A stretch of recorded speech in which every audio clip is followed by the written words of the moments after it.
So this is the intensity of their love, that they're able to totally conquer Krishna, Prem Vasyata, because their every word, their every thought, their every deed is totally absorbed in Krishna to the point that they lose themselves.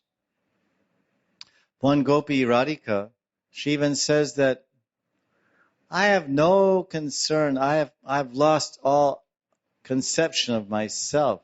I've lost all interest in my own. I have no self-interest.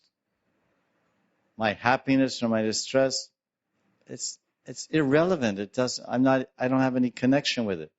Radharani offers one prayer where she says, if Krishna, if my Krishna Kanta, my beloved Lord, my Priyatam Sham, my Krishna, if he finds pleasure in making me unhappy, then I consider that unhappiness that I will endure or experience is the cause of my greatest happiness.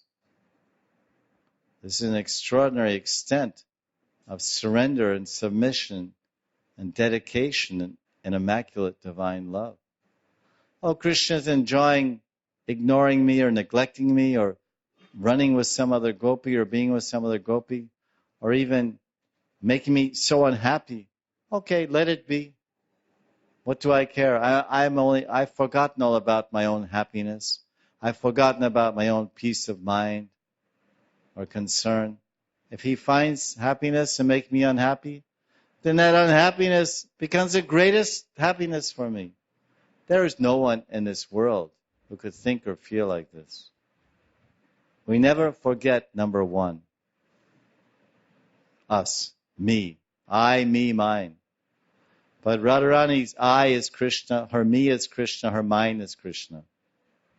I Krishna, I, me, mine. Krishna. Well, what about you? You're Radharani, you're Vrishabhanu Nandini, you're Vrindavaneshwari, you're the crest jewel of all the Sakhis. Yeah, I don't know. I forgot all that. I only know Krishna. The very extraordinary display of divine love in the gopis.